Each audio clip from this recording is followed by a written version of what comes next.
కౌశిక్ రెడ్డి రేవంత్ రెడ్డి మీద చేసిన వ్యాఖ్యలు మీరు ఎట్లా చూస్తున్నారు? ముఖ్యమంత్రి 2 గంటల రాత్రి ఏదో మై హోమ్ భుజా అది ప్రాపగండ. ఇప్పుడు నీకు డేట్ లైన్ లేకుండా రాస్తారు, డేట్ లైన్ లేకుండా రాస్తారు. పేపర్లో వచ్చిన వాళ్ళ ఫార్మేట్లోనే మా వాళ్ళు కూడా వచ్చిండ్రు వాళ్ళ, అందుకని ఇప్పుడు వాళ్ళకి తరచిక్ అవుతుంది.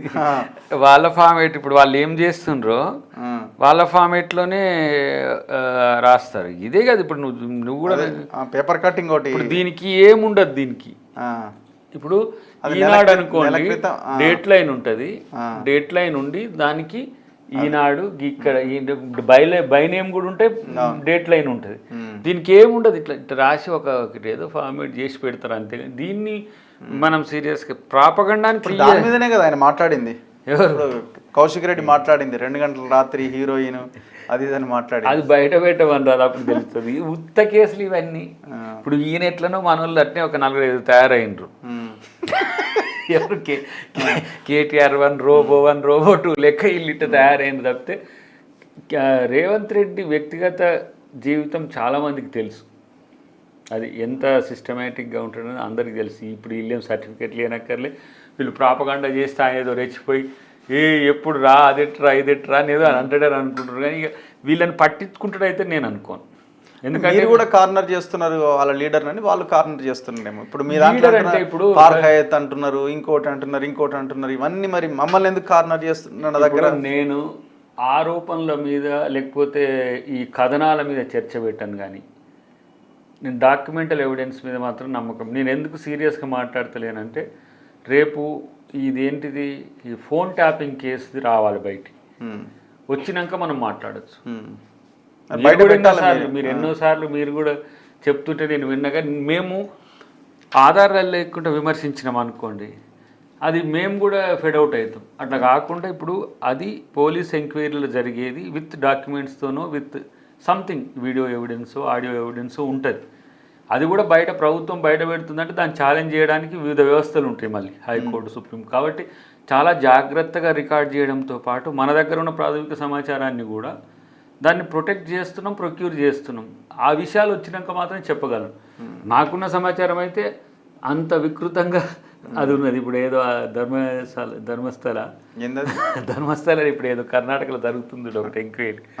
అట్లాంటి నిజాలు ఉండే చేసిన దరిద్రం వాళ్ళది ఏందో. ఇక నాకైతే అసలు వీళ్ళు ప్రభుత్వం నడపమంటే వీళ్ళు నడిపింది ఏందో నాకు. అంటే వాళ్ళకి అలుసుగా మారిందేమో మీ చేతగానితనం అనుకోవాలా, లేకపోతే మీ యొక్క అలసత్వం అనుకోవాలా? చేతగానితనం అంటే ఆధారాలు లేకుండా, చర్చ లేకుండా, ఎంక్వైరీ లేకుండా ఏ ప్రయత్నం చేసినా కూడా ప్రజలకు భయపడాల్సి వస్తుంది కదా. మనం అంటే 2 ఏళ్ళు అయింది కదా, ఇంకెన్ని ఏళ్ళు పడుతుంది? డెఫినెట్గా ఇప్పుడు ఇక కాళేశ్వరం కమిషన్ నాకు తెలిసి ఈ వీక్లో వస్తుందేమో. 30th లోపు ఇచ్చేస్తారు రిపోర్ట్ అంటున్నారు. సో అది ఒక మేజర్ ఉంటుంది.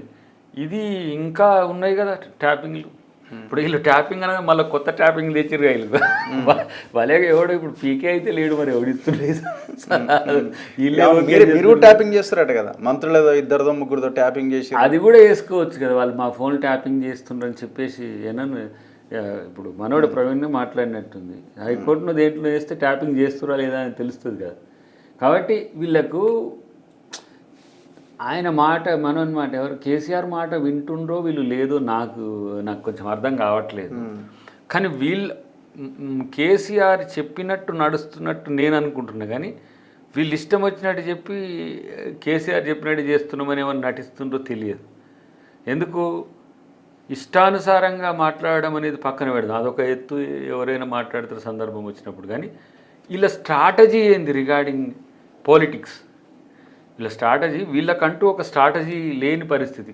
మనం రైతులకు పైసలు ఇచ్చినామంటే రైతులను రెచ్చగొడతారు, విద్యార్థులకు ఉద్యోగాలు ఇచ్చినామంటే విద్యార్థులను రెచ్చగొడతారు. నేను మొన్న ప్రాక్టికల్గా చూసినా కదా మన లైబ్రరీ కాడ, వాళ్ళ దగ్గర దాదాపు 35-40 మినిట్స్ మాట్లాడిన. అసలు ఏంది అంటే వాళ్ళలో ఉన్న ఆలోచనకు మంచిగానే ఉంది. వాళ్ళ ఆలోచన ఏంది, ఏమేమి చేయాలి, ఇప్పుడు మాకు ఇట్లాంటి జాబులు రావాలని వాళ్ళ డిమాండ్ మంచిగానే ఉంది. అసలు ఉద్యోగాలు ఇవ్వలేదని రెచ్చగొట్టే ధోరణి క్రియేట్ చేసి వాళ్ళను, అంటే లైబ్రరీ వాళ్ళనే కాదు మొత్తం యావత్ యూత్ని కూడా కన్ఫ్యూజన్లకు పెట్టే ఒక ప్రయత్నం చేస్తున్నారు. సరే ఇప్పుడు 18,000 ఒకటి 20,000 ఒకటి మళ్ళీ అకాడమిక్ ఇయర్లో పడుతుంది, వాళ్ళు చదువుకునే పనిలో వాళ్ళు పడతారు. ఈ పొలిటిక్స్కి ఉపయోగపడేటోళ్ళు చాలా తక్కువ ఉంటారు. కానీ విద్యార్థుల ఆవేశంలో ఆక్రోశంలో అర్థం ఉంటుంది ఇప్పుడు. ఎందుకంటే మనం అక్కడి నుంచే వచ్చినాం, ఆ స్థాయి నుంచే వచ్చినాం కాబట్టి వాళ్ళని గౌరవించాల్సిందే. కానీ వీళ్ళ కుట్రకోణాన్ని నమ్మొద్దు.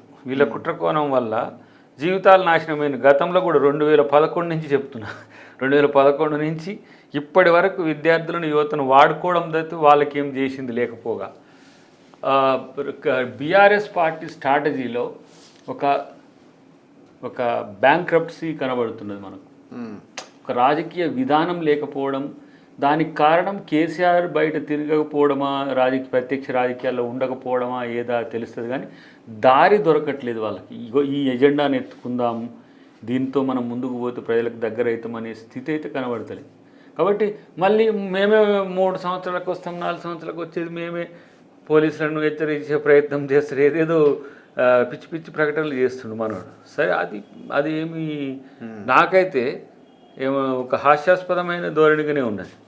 రెండవది, మొన్న సోనియా గాంధీ గారు లేఖ రాసిన దాన్ని చూడ ఇట్లనే ఇదే ప్రాపగండా టైప్. ఆమె ఏం రాసిందో తెలియదు వీళ్ళకు, ఏం దాంట్లో కంటెంట్ ఏందో తెలియదు. కంటెంట్ ఏందో తెలియకుండా సోనియా గాంధీ నీకు లేఖ రాసినది, అప్పుడు నేను ఎందుకు రాలేకపోతున్నాను రాసింది అంటారు. వీళ్ళకి ఎరుక్కున్నట్టు. అంటే పిచ్చి పిచ్చిగా అసలు నేను అనుకుంటున్నా, ఏమంటారు, ఏదో సినిమా ఉండగా వెనకటికి పిచ్చోడి చేతిలో రాయన్నట్టుగా ఇట్లాంటి అర్హత లేని వ్యక్తుల చేతుల్లో రాజకీయం ఉంటే తెలంగాణ సమాజానికి కాదు మొత్తం సమాజానికి సమస్య వచ్చే పరిస్థితి.